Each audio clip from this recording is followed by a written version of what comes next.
हाँ जी, बताइए। कोई नया तो बताएगा नहीं, रमनी बहन आप ही बता दीजिए। आपने कहा था 18वीं विशेषता श्री साईनाथ जी की। योग के अंदर योग के अंदर जो साधना की ध्यान की शक्तियां थी, वो इतनी प्रबल थी कि उनको अपने किसी भी साधक का के ऊपर आया हुआ संकट अपने हृदय में महसूस हो जाता था, उसकी शक्ल के साथ। और फिर वो गंभीर हो जाते थे, और जब तक उसको उस मुसीबत से निकाल नहीं लेते थे, तब तक वो बैठते नहीं थे। बहुत बढ़िया। वास्तव में उनके अंदर ये बात थी कि जो भी उन तक पुकार पहुंच रही है, चाहे उनके सामने कोई है भी नहीं, किसी ने हृदय से यदि पुकारा तो उनकी पुकार उनके हृदय में रिफ्लेक्ट होने लगी और उनका अटेंशन अपने ही हृदय में उन लोगों पे चला जाता था। तो अपने अंदर झांकेंगे, क्या हमारे भीतर भी ऐसा घटित होता है? कोई हमें बड़े दिल से याद करे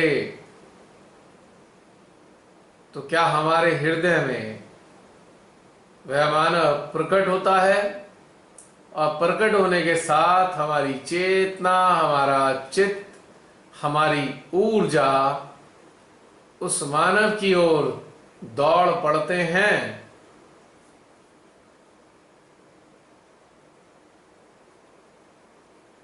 और हमारे भीतर में परमेश्वरी से उनके कल्याण के लिए प्रार्थना के भाव उदय होते हैं।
चलिए, अब 19वां गुण कोई बताए। उनका 19वां गुण क्या था? जसलीन, तुम बता सकती हो अब? डिटैचमेंट।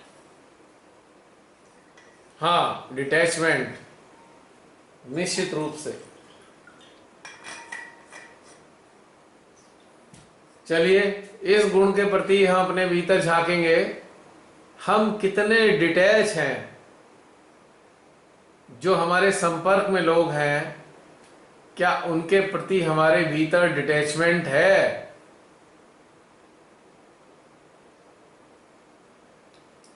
और डिटैचमेंट ही वो अवस्था है कि जब हमारे भीतर का प्रेम, वात्सल्य, करुणा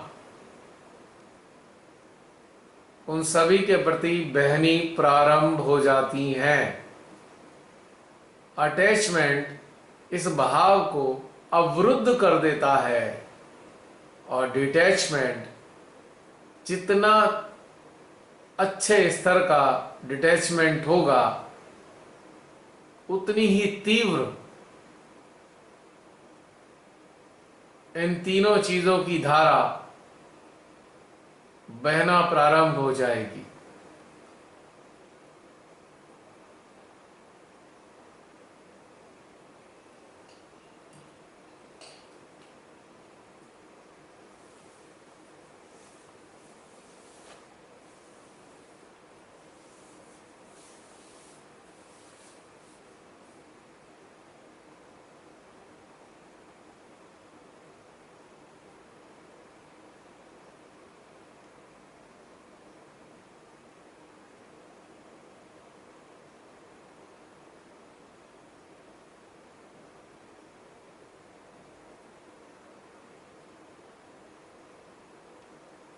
चलिए अब उनकी 20वीं विशेषता की बात करते हैं।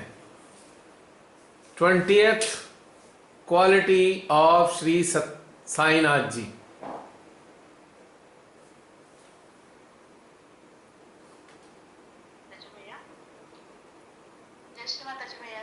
जय श्री माता जी। हाँ, तो साईनाथ जी को यानी मराठीमध्ये बोलू दे का? हाँ बोला ते कुठेही झोपत होते. बोल दीजिए, जसलीन ट्रांसलेट कर देगी। बोलिए बोलिए, जसलीन का ट्रांसलेशन हो जाएगा। 20th quality. कहाँ भी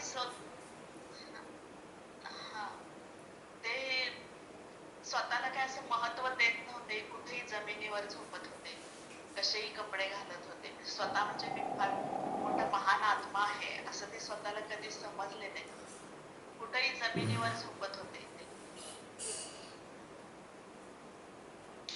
वैसे ही थे वो, कहीं भी सो जाते थे, कपड़े भी वो सादे पहनते थे और वो अपने आप को उन्होंने कभी भी महान आत्मा नहीं समझा।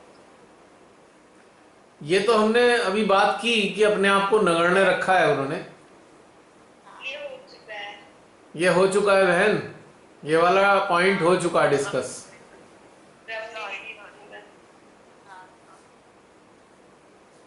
कोई नया पॉइंट बताइए।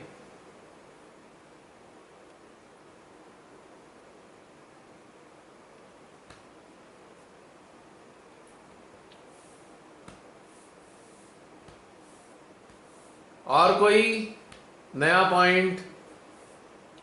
भैया मैं बताऊं? हाँ बताओ ना। और कोई बोल रहा था शायद.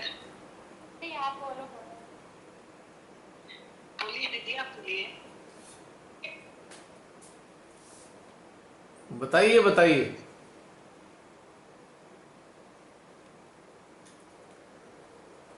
हेलो. हाँ बताओ ऋचा, आप ही बता दो। उनका कोई परिवार नहीं था अपना, मतलब उन्होंने कभी सोचा नहीं अपना परिवार बसाने के लिए भी.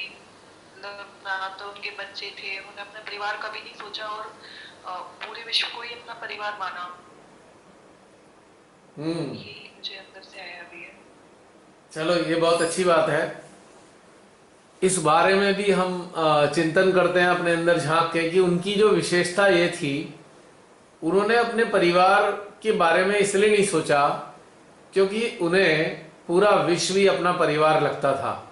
इसलिए उन्होंने अपना खास परिवार नहीं तैयार किया या उसके बारे में नहीं सोचा कभी।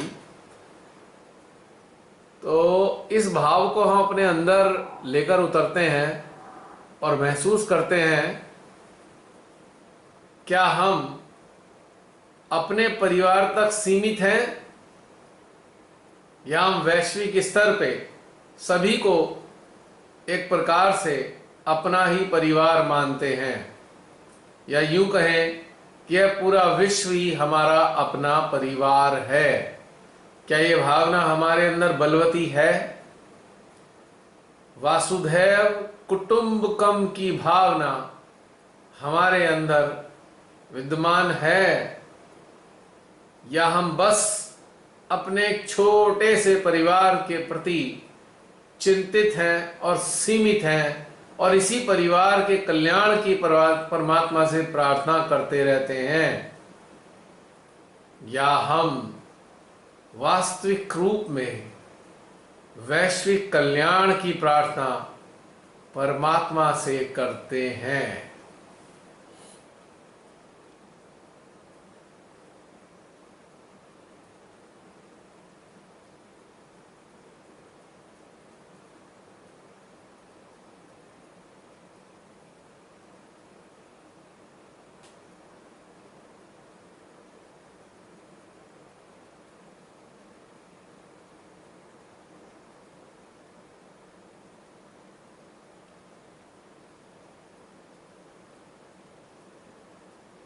क्या हमारे हृदय में संपूर्ण विश्व समाया है? क्या हमारा हृदय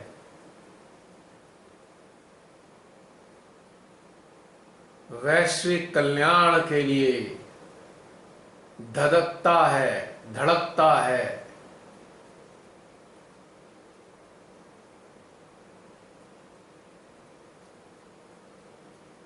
और विश्व में अशांति फैलाने वालों के लिए क्रोध की ज्वालाओं से धधकता है।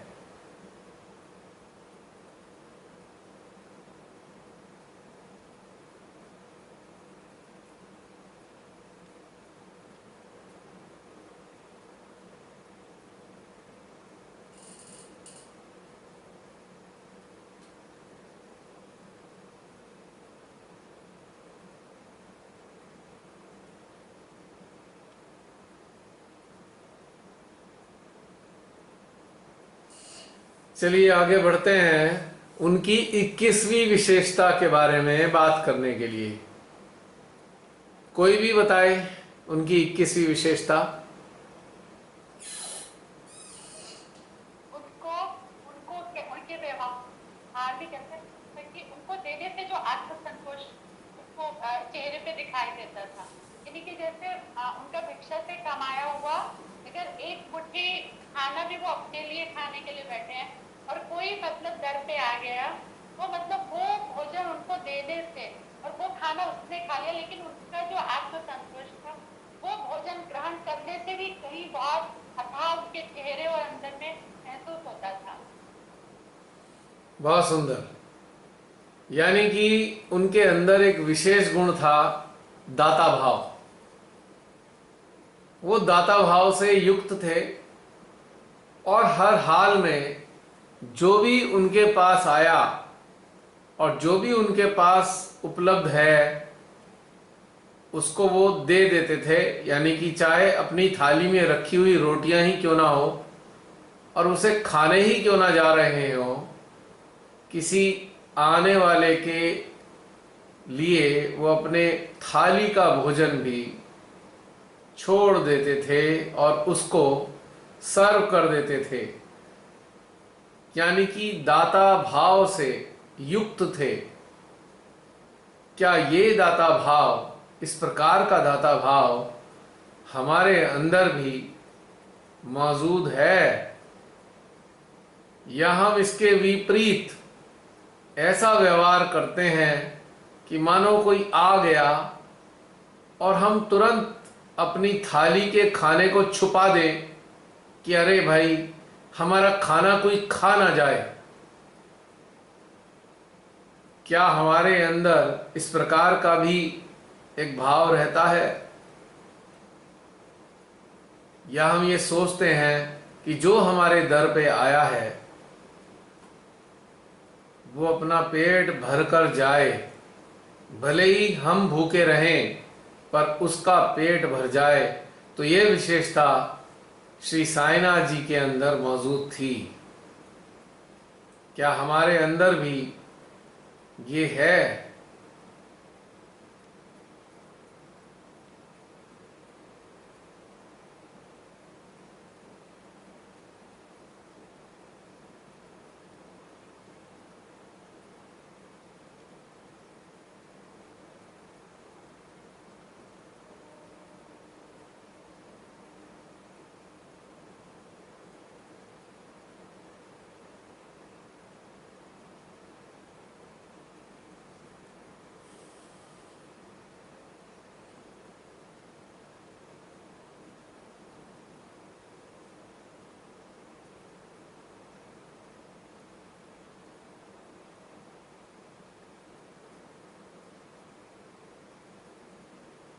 चलिए नेक्स्ट 22वां गुण कोई हम सबकी नजर में यदि है।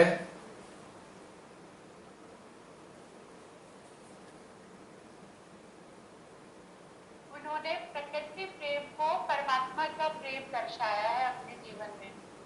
हमेशा उन्होंने जैसे मतलब पेड़ पौधों से उपचार या वो मिट्टी से लेप, इस तरह का उन्होंने जो भी जैसे अग्नि तत्व था उससे मतलब सब रोगों का जो भी निवारण किया है, तो वो पंचतत्वों के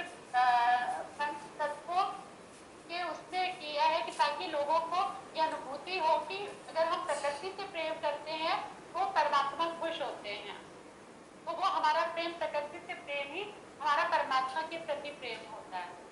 बहुत सुंदर।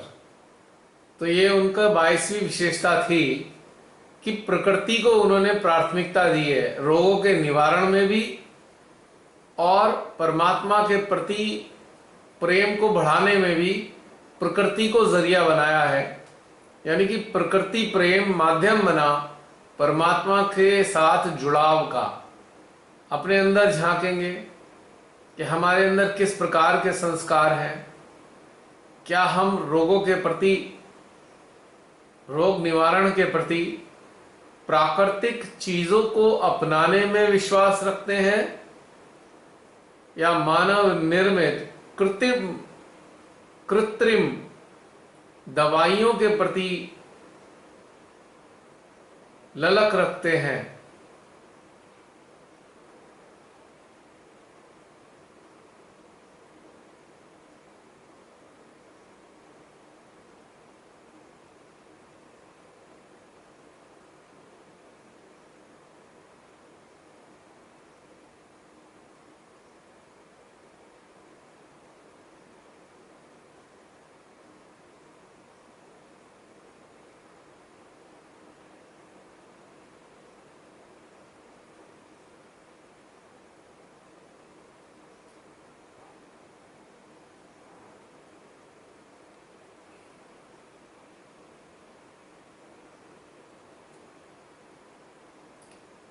और दूसरा तथ्य देखेंगे, क्या हम प्रकृति से अगाध प्रेम करते हैं?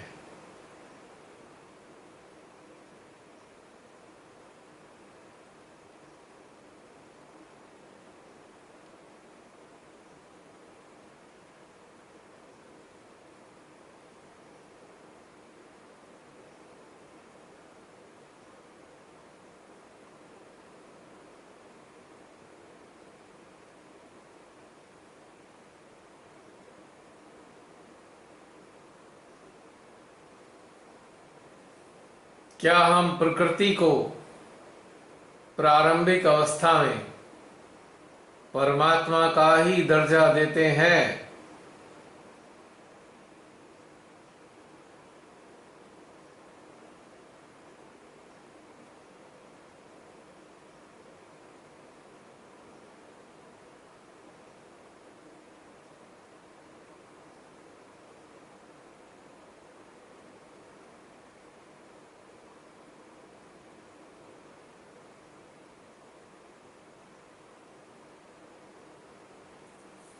चलिए, 23वां गुण,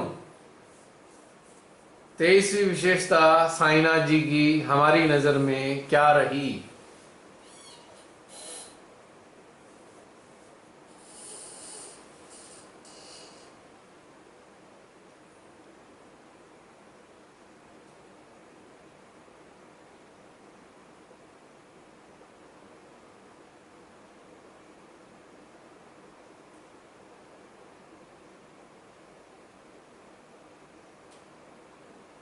कोई बताएगा?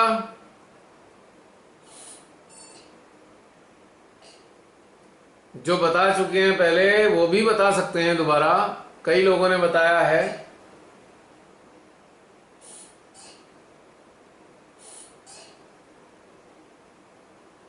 ये वो बहुत कम शब्दों का प्रयोग करते थे, बहुत सोचकर जितना जरूरी है उतना ही बोलते थे। उनको नकारात्मक लोगों की मंशा तो पता होती थी, पर उन्होंने कभी अपने चेहरे के हाव भाव से कभी प्रकट नहीं किया कि ये चीजें, क्योंकि उनके अंदर वो सामर्थ्य था कि वो तब तक नहीं कुछ बोलते थे जब तक कि अगले का हृदय वो परिवर्तित न कर सके, कर दे। तो इस बार उनको बहुत ही कम बोलते हुए हमने देखा, जो भी देखा है। चलिए, यानी कि वो वाचाल नहीं थे, एक्सप्रेसिव थे पर वाचाल नहीं थे, बहुत ज़्यादा बोलने वाले नहीं, और टू द पॉइंट बोलते थे जब भी उन्हें बोलना होता था। इसका मतलब यही है। और दूसरा, लोगों की नकारात्मक बातों का उन पे कोई प्रभाव नहीं होता था। उन नकारात्मक बातों को वो अपने भीतर में सोख लेते थे, यानी कि प्रतिक्रिया अगर कोई नहीं करता है तो किसी की भी नकारात्मक बातें निष्क्रिय हो जाती हैं, या हम उसे कहें कि किसी की बातों को आपने सोख लिया, एब्जॉर्ब कर लिया और न्यूट्रलाइज कर दिया। अगर आप प्रतिक्रिया नहीं करते तो किसी की भी बातें जो हैं न्यूट्रलाइज हो जाती हैं। जैसे कोई कहे भाई दो जने लड़ रहे हैं, लड़ने की स्थिति आई, अगर एक इंसान नहीं लड़ेगा तो लड़ाई हो ही नहीं सकती। एक इंसान कब तक लड़ेगा? आप लड़ो ही मत तो लड़ाई होगी नहीं। तो ये चीज उन्होंने सिखाई कि भाई कोई कुछ भी कह रहा हो, आप शांत रहो और उसके प्रति भी प्रेम भाव को अंदर से बना के रखो। तो ये बात उनकी खास थी। वास्तव में हकीकत में ऐसा घटनाक्रम रहा है। तो इस उनकी बात को 23वीं जो विशेषता है ये अपने अंदर देखेंगे कि हमारे ऊपर अन्य लोगों की नकारात्मक बातों का क्या प्रभाव पड़ता है, और ऐसी नकारात्मकता से परिपूर्ण लोगों के प्रति हमारे भीतर में क्या घटित होता है।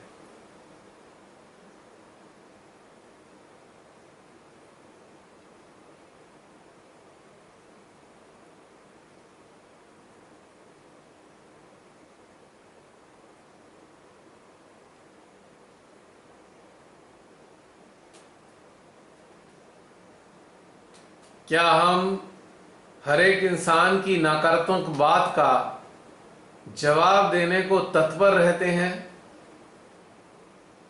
क्या शांत बने रहते हैं?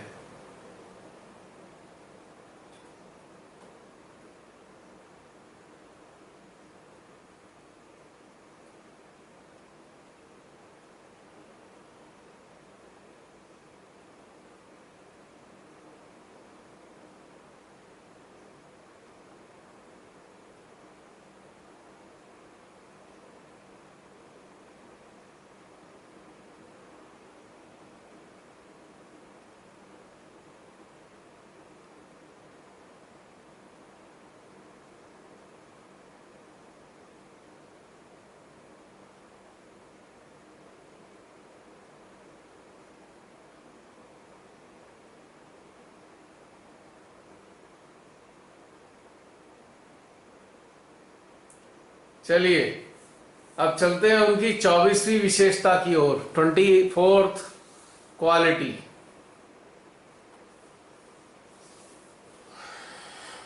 श्री माता जी भैया, जय श्री माता जी।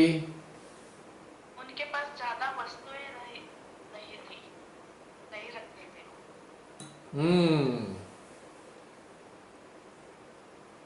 बहुत सुंदर। यानी कि जो वर्ल्डली आर्टिकल्स थे उनके प्रति उनका कोई रुझान नहीं था। मिनिमम आवश्यकता के साथ ही वो अपने जीवन को बना कर रखते थे। यानी कि वांटलेसनेस की जो स्टेट थी, उन्होंने उस स्टेट को मैनिफेस्ट किया है कि ज्यादा वस्तुओं का जो संग्रह है वो मानव के लिए व्यर्थ है, और क्योंकि उस संग्रह में वो बहुत समय बर्बाद कर देता है अपना, और फिर उन वस्तुओं की मेंटेनेंस में उसका समय व्यर्थ होता है। यदि कम से कम चीजें होंगी तो उनकी मेंटेनेंस में भी कम से कम समय ही जाएगा। तो अपना बेशकीमती समय उन्होंने सदुपयोग किया, और यही प्रेरणा समय को सदुपयोग करने की दी कि जितनी भी वर्ल्डली आर्टिकल्स हैं उनके प्रति रुझान नहीं होना चाहिए।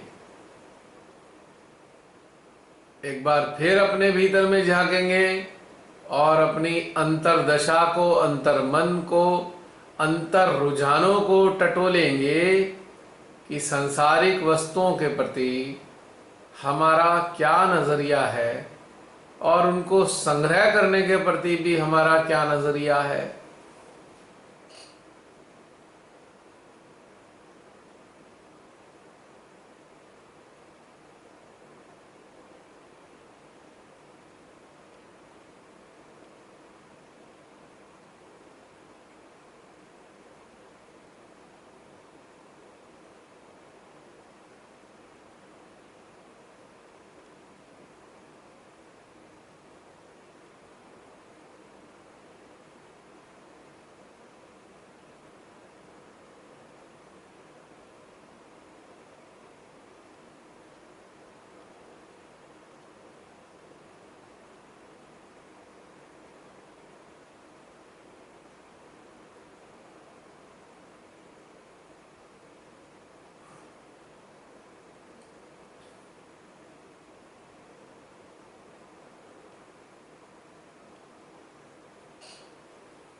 चलिए उनकी 25वीं विशेषता की बात करें। बताइए, कोई भी बताइए उनका 25वां गुण। हाँ जी। बच्चों के लिए उन्होंने हमेशा मतलब जो रचनात्मक श्रम होता है ना, उससे उन्होंने ज्यादा जोर दिया है कि अगर उन्होंने बच्चों को उन्हें कोई लेसन सिखाना है या एज ए पनिशमेंट उनको कुछ सिखाना है, तो हमेशा उन्होंने मतलब जो बच्चे आसानी से रचनात्मक कार्यों में रुचि ले सकें, तो वो कितने भी ऐसे बिगड़े हुए बच्चे होते थे, पर वो उनकी जो रचनात्मक जो कार्यशैली होती थी उसमें वो बच्चे, वो इतने बिगड़े हुए बच्चे भी पूरी उससे बहुत बड़े पैमाने पे हिस्सा लेते थे। ओके। जैसे वो किसी चीज को सजाना, पौधों में पानी देना, मतलब उनकी जो सजा थी उसको रचनात्मक कार्य में क्रियाशील करके उनको पता ही नहीं चलता था कि वो बच्चों को पनिश किया उन्होंने, और बच्चे सहज रूप से उसको अडॉप्ट कर लेते थे। यानी कि उनके भीतर की जो बहुत अच्छी विशेषता ये थी कि वो अन्य के गुणों को परिष्कृत करने में विश्वास रखते थे। अवगुणों को शोषित करने में और गुणों को पोषित करने में उनका विश्वास रहा, और उन गुणों को पोषित करने के बाद में जिन लोगों के गुण होते थे उनको ये एहसास दिलाते थे कि आपके अंदर इतनी अच्छाइयां हैं। यानी कि दूसरे लोगों की अच्छाइयों को हाईलाइट करने की एक व्यवस्था उन्होंने की हुई थी।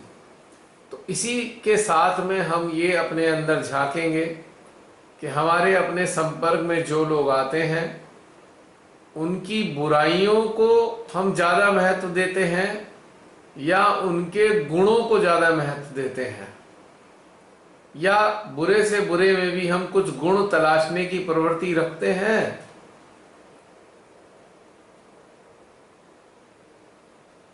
अपने भीतर में इस क्वालिटी को तलाशेंगे।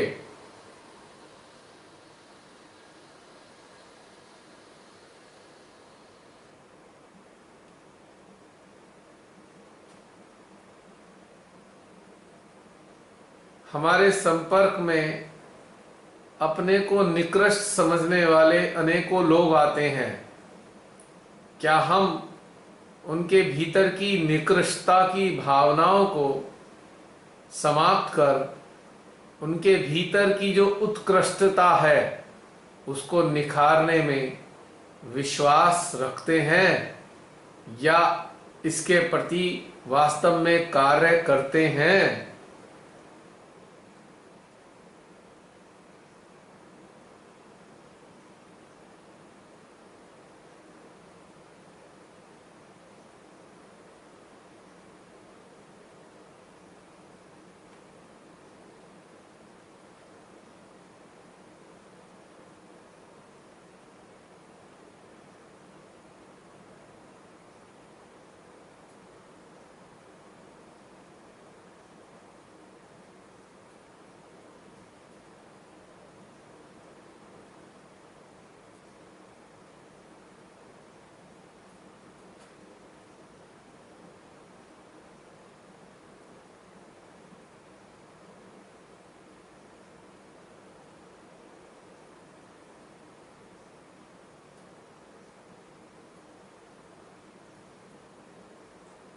अब चलते हैं 26वीं विशेषता की तरफ। उनकी 26वीं विशेषता क्या थी?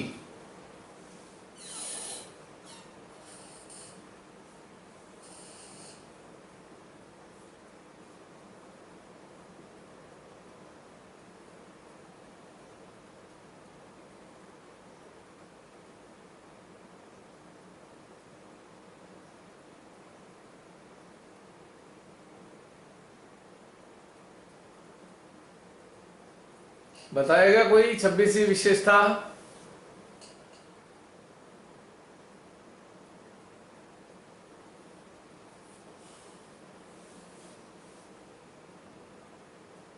हाँ जसलीन, बता रही हो कुछ?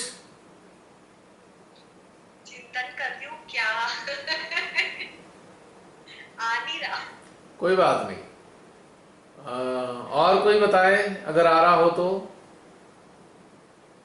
एक बात मुझे बड़ी अच्छी लगी आप सबकी, कि आपने साईनाथ जी के बारे में बहुत अच्छे से जानने का प्रयास किया और उनके साथ जुड़े। ये बहुत ब्यूटीफुल चीज है। एक्चुअली साईनाथ जी एक ऐसे अकेले सदगुरु रहे जिनकी स्मृति हमारे लिए इसलिए नजदीक है, तीव्र है, क्योंकि वो 19वीं सदी में भी मौजूद रहे और बाकी जो सदगुरु थे 400-500 साल पहले के थे, 450-500 साल पहले, और उनके बारे में हमने थोड़ा थोड़ा ही बस जाना है, क्योंकि साईनाथ जी के ऊपर तो सीरियल भी बन गए, पुस्तकें भी लिखी गई और ये नए नए हैं, बिल्कुल मतलब लेटेस्ट ही हैं, आखिरी माँ के मुताबिक आखिरी सदगुरु थे। नानक जी का तो बस थोड़ा बहुत पढ़ा है सबने, लेकिन बाकी इनके बारे में तो हम काफी हद तक जान पाए सीरियल्स के जरिए। तो 26वीं विशेषता कोई बताएं? एक उनकी कथा में पढ़ा था मैंने कि एक जैनी होते हैं कोई, वो कहते मैं तो लहसुन प्याज नहीं खाता हूँ और मैं ये नहीं करता हूँ, वो नहीं करता हूँ, पर वो बहुत अच्छे इंसान होते हैं। तो मुझे बहुत ज्यादा डिटेल में कहानी नहीं याद, पर उन्होंने फिर साईं बाबा ने तब ये कहा, ईश्वर को तुम्हारे ये छोड़ देने से या ये खा लेने से फर्क नहीं पड़ता, तुम्हारे अंदर में क्या है फर्क उससे पड़ता है। तो उन्होंने ये भी चीज सिखाई कि हम खाली खाने पीने और बैठने से ईश्वर के से नजदीक या दूर हो गए, ऐसा नहीं है। बहुत सुंदर बात बताई तुमने 26वीं, बहुत ही सुंदर बात है ये, जो हमारे समाज में खान पान के प्रति एक कंडीशनिंग बन गई, उस कंडीशनिंग को उन्होंने तोड़ा, क्योंकि बहुत से लोगों ने उस कंडीशनिंग को सीधा ईश्वर से जोड़ दिया कि भगवान नाराज हो जाएंगे अगर प्याज खा ली तो, लहसुन खा लिया तो, मुर्गा खा लिया तो, बकरा खा लिया तो आप वेजिटेरियन हो तो भगवान को प्रिय हो, एक ऐसी धारणा बनाई समाज में, और नॉन वेजिटेरियन हो तो आप पापी हो, राक्षस हो। तो इस असत्य को उन्होंने तोड़ा, ये सब बता के। अच्छी बात बताई तुमने उनकी कि कंडीशनिंग को खत्म कराया है साईनाथ जी ने। तो अब अपने अंदर भीतर में झांकेंगे कि हमारे अंदर भी क्या इस प्रकार की कंडीशनिंग मौजूद है कि ये खाना चाहिए, वो नहीं खाना चाहिए, इसे खाने से पाप लगता है, इसे खाने से पुण्य लगता है, मंगल के दिन बाल नहीं कटाने चाहिए, शनिवार के दिन सामान नहीं खरीदना चाहिए, बुधवार के दिन किसी नई जगह नहीं जाना चाहिए। इस प्रकार की कंडीशनिंग हम फॉलो करते हैं। झांकेंगे अपने अंदर।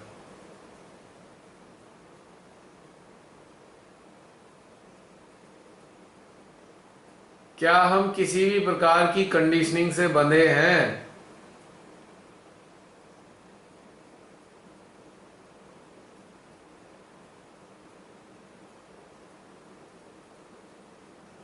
अपना स्वयं का आंकलन करें।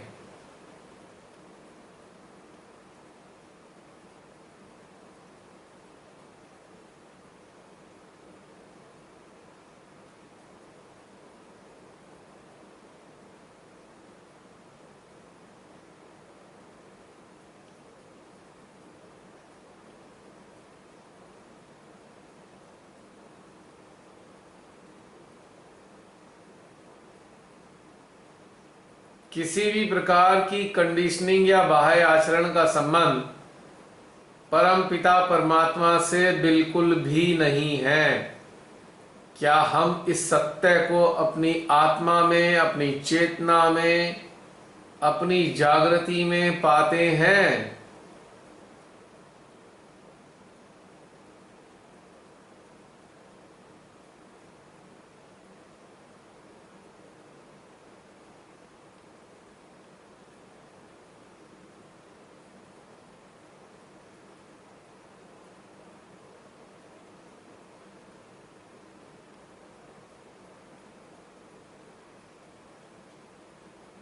चलिए 27वें गुण पर आते हैं। उनकी 27वीं शिक्षा क्या थी हम सब के लिए, बताइए।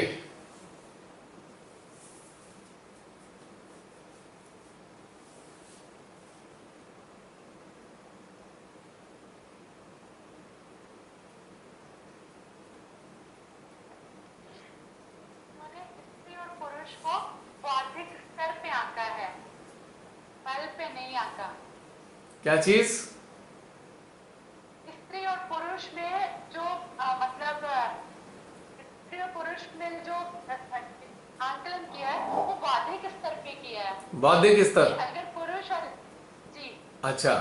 कि स्त्री अगर मतलब उसमें अगर बुद्धिमत्ता ज्यादा है तो ऐसा नहीं है कि पुरुष क्योंकि पुरुष है तो इसके लिए वो हर काम में आगे आएगा। तो अगर स्त्री में उतनी बुद्धिमत्ता है तो उन्होंने मतलब उसको स्त्री और पुरुष को एक लेवल पे रखा है कि उसमें जिसमें ज्यादा गुण होंगे वही आगे जाएगा।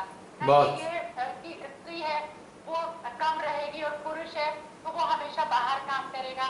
वो उसी समय पे उन्होंने काम को भी मतलब बौद्धिक स्तर पे बांटा है। बहुत सुंदर।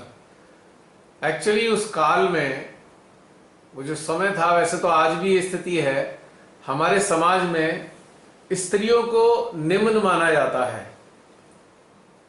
और यही नहीं, राजीव दीक्षित जी की बात मैंने सुनी, जो सबसे ऊंची दर्जे की रेस मानी जाती है ब्रिटिश लोगों की, सबसे बड़ा भेदभाव वही लोग करते थे।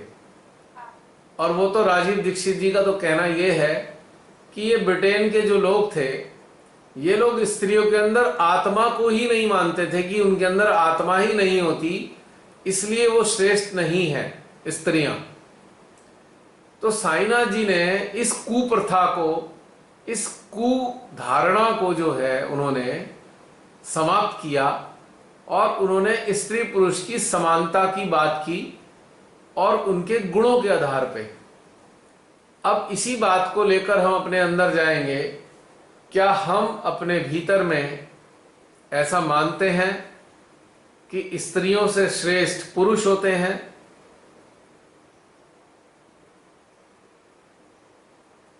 क्या उनकी श्रेष्ठता के मामले में हम भेदभाव करते हैं?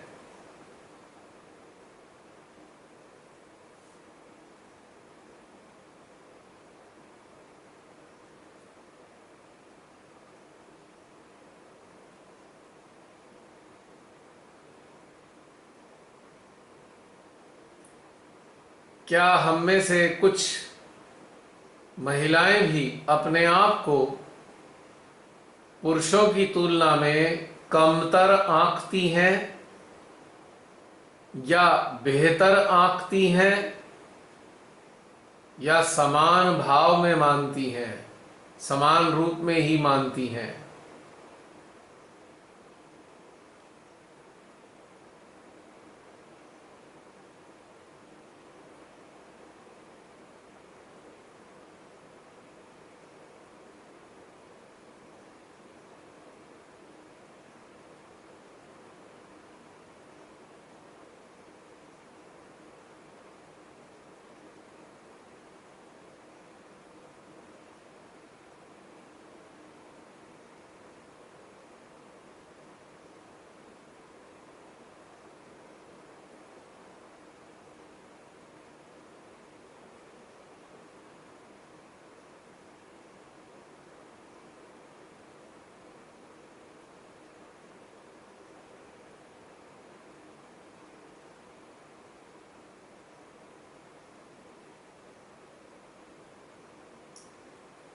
अब नेक्स्ट गुण की तरफ चलते हैं, उनके 28वें गुण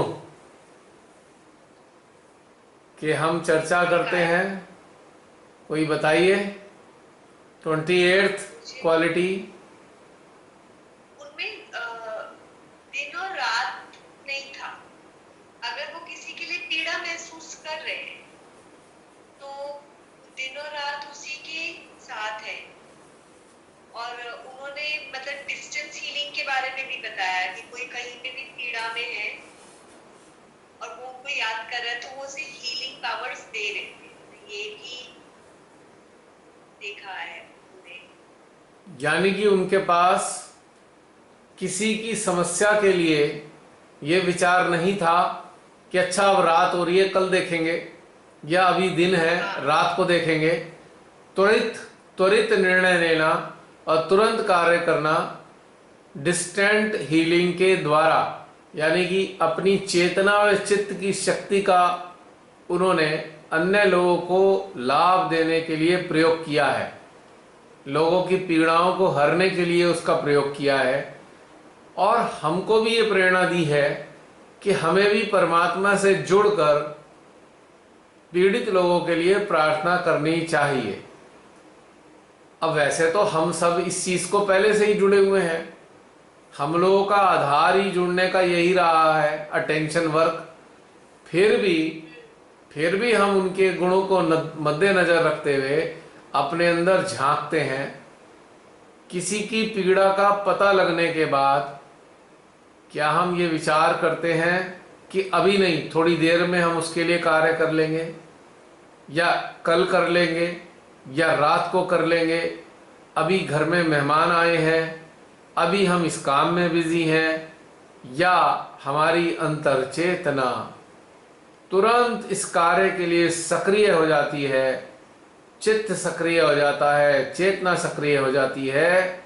चाहे हम कोई भी कार्य कर रहे हो, चाहे हम मेहमानों से घिरे हों, चाहे हम अपने लिए कुछ भी विशेष कर रहे हों, उन हालातों में भी हमारी प्राथमिकता अंदरूनी रूप से उन मानवों की पीड़ा दूर करने के प्रति ही होती है।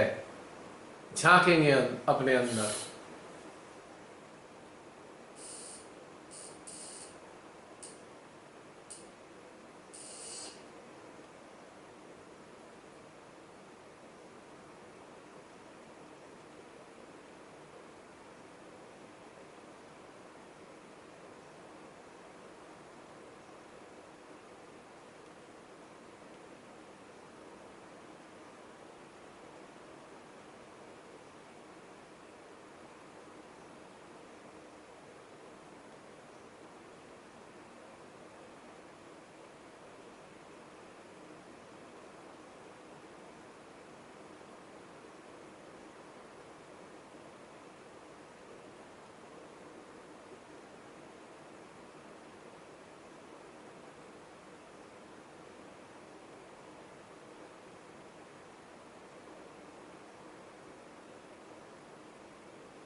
इसके बाद अब हम उनकी 30th क्वालिटी और ट्रेड के प्रति हम जागरूक होते हैं। देखिए, देखते ही देखते साईनाथ जी की इतनी सारी बातें अनजाने में हम सब ने आत्मसात की हुई थी, पर हमारी कॉन्शियस स्टेट में हमें मालूम नहीं था कि साईनाथ जी को हमने कितने प्रेम से इतनी सारी चीजों के साथ ग्रहण किया है। पर आज के समय श्रीमाता कृपा से आज गुरु पूर्णिमा के दिन उनकी इन विशेषताओं का हमारी चेतना में आगाज हो रहा है। हमारे भीतर में जो उनका अस्तित्व है, वो अस्तित्व अपनी विशेषताओं को हमारी चेतना के पटल पर ला रहा है, और हम उन चीजों को अपने संज्ञान में भी लगातार लेते जा रहे हैं। कितना आनंददायी है ये घटनाक्रम, मजेदार। चलिए उनकी 30वीं विशेषता की बात करते हैं। पहले कौन पहले तुम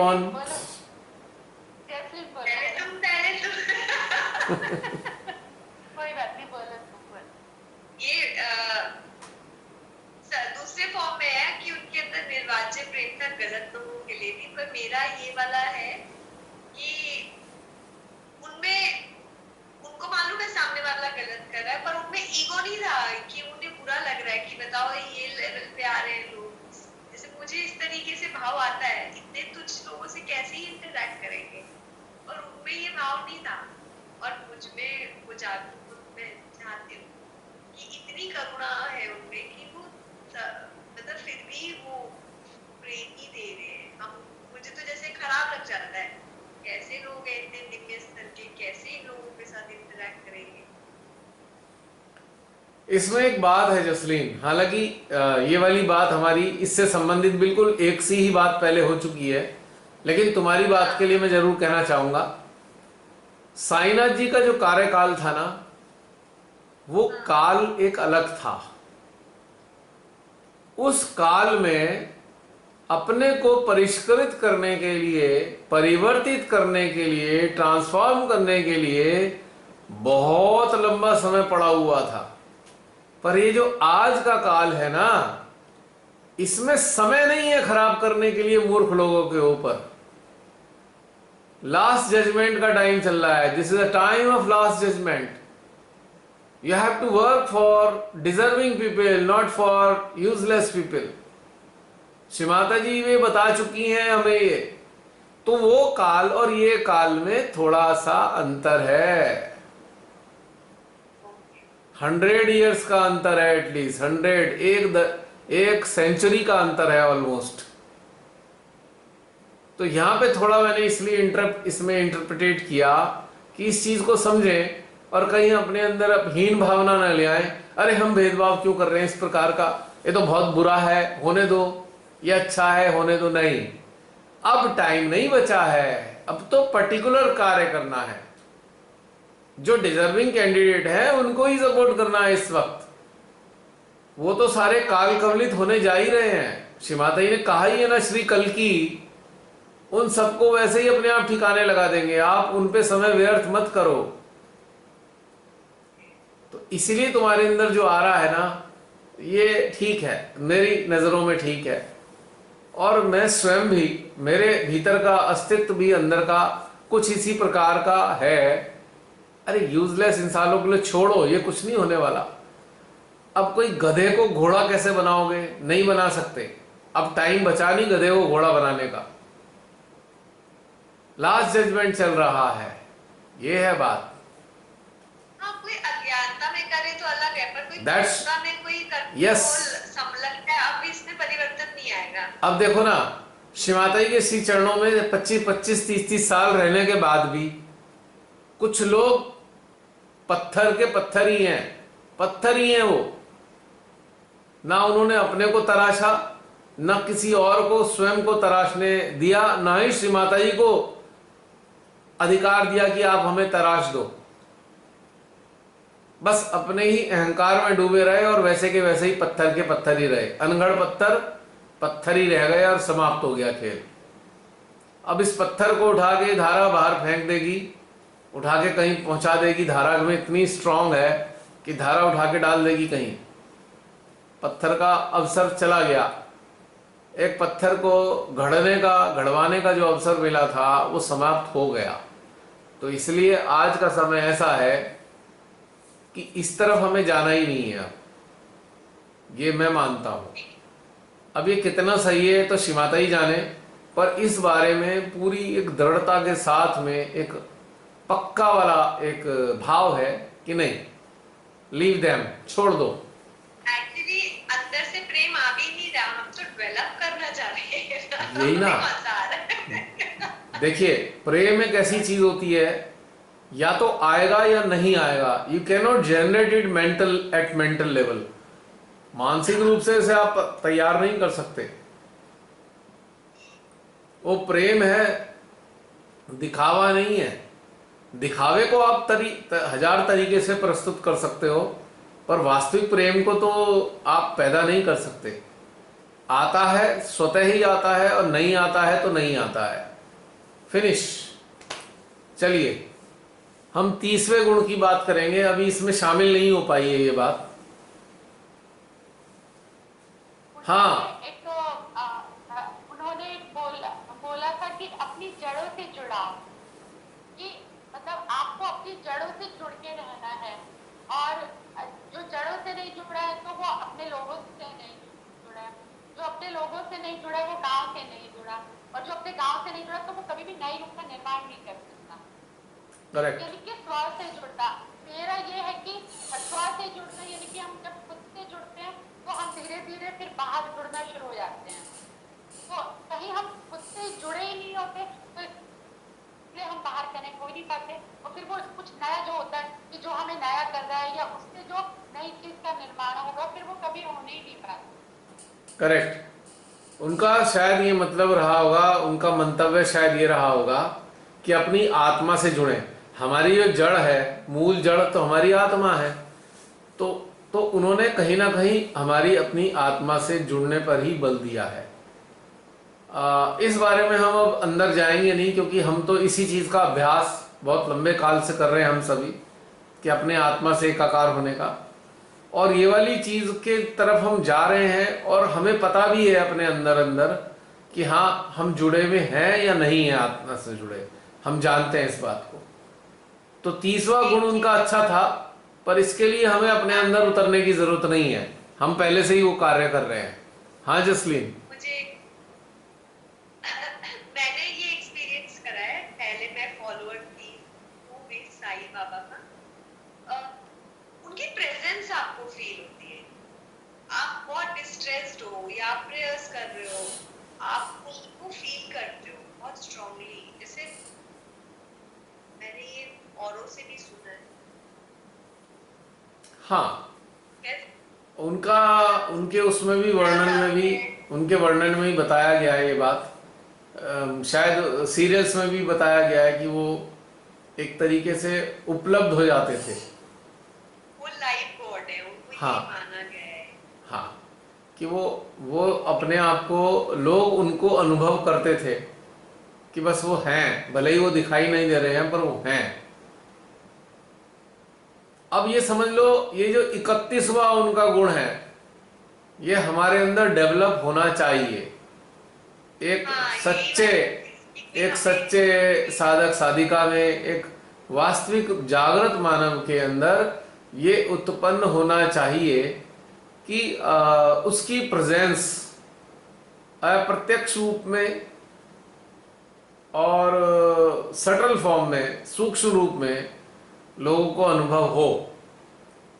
आने वाले समय में आने वाले समय में आपकी अंदरूनी स्थिति इस हद तक उन्नत हो जाएगी कि ऐसा लोगों को लगना प्रारंभ हो जाएगा। और हो सकता है कुछ का होता भी हो ऐसा। अब इसके लिए हम अंदर नहीं जाएंगे, क्योंकि अपने लिए हम इसके लिए नहीं जाएंगे, पर हम इस बात के लिए अपने अंदर जाएंगे, क्या हमारे संपर्क में, हमारे सराउंडिंग में कुछ ऐसे साधक साधिका हैं कि जिनकी प्रेजेंस हम अनुभव करते हैं, जिनकी इनविजिबल प्रेजेंस को हम समय समय पर अनुभव कर पाते हैं।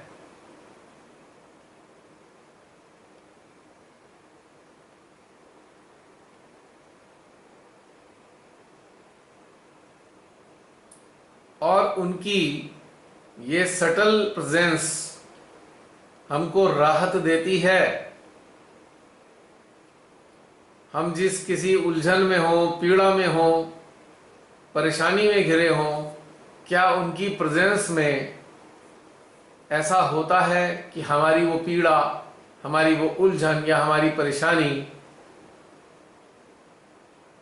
उनकी प्रेजेंस को अनुभव करने से समाप्त हो जाए या कम हो जाए, या उसमें एक समाधान प्राप्त हो जाए? क्या हमारे सराउंडिंग में, अपने आसपास संपर्क में ऐसे साधक साधिका हैं?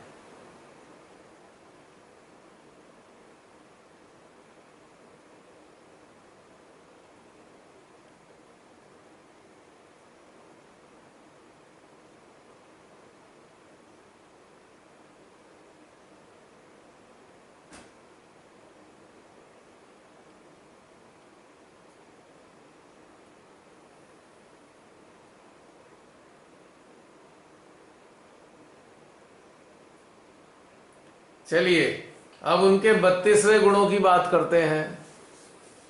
उनकी 32वीं विशेषता क्या अनुभव होती थी हमें?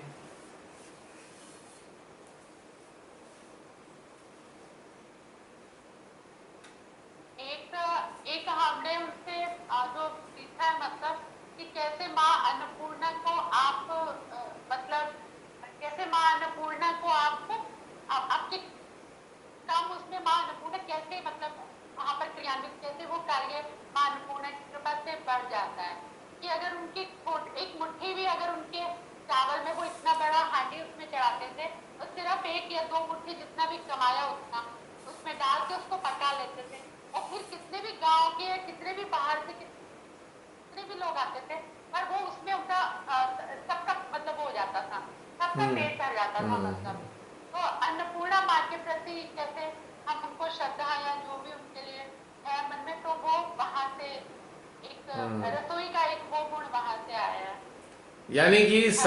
यानी कि सरल शब्दों में कहें, क्या परमेश्वरी की कृपा से हमारे अपने व्यक्तित्व में, अस्तित्व में बरकत वाला गुण है। बरकत जितना है उसमें पूरा हो जाए, बरकत जिसे कहते हैं ना, माँ अन्नपूर्णा का आशीर्वाद है तो बरकत बहुत होती है, यानी कि जितना होता है उसमें सब भरपूर हो जाता है। तो ये तो हम अपने बारे में जानते ही हैं, हमारे दैनिक जीवन में ऐसा होता ही रहता है। तो अपने अंदर 1 मिनट के लिए झांक कर देखेंगे कि हमारे घर में आने वाले जो अचानक से आ जाते हैं या यकायक आ गए बिना बताए, कई सारे लोग आ गए, क्या कभी ऐसा हुआ है कि अभाव हुआ हो किसी चीज का, या जो चीज भी उपलब्ध थी उसका पूर्ति हो जाती थी, कभी अभाव महसूस नहीं हुआ? ये तो हम जान ही सकते हैं हमारे जीवन में उनकी अनुकंपा रही या नहीं रही। कितने भी आ जाएं सब हो जाता है पूरा किसी ना किसी रूप में। तो ये विशेषता हमारे अस्तित्व में, हमारे व्यक्तित्व में उपस्थित है कि कोई भी हमारे संपर्क में आने वाले, हमारे घर आने वाले पूर्ण संतुष्टि और तुष्टि के साथ वापस जाएं, उनको अभाव ना महसूस हो किसी चीज का।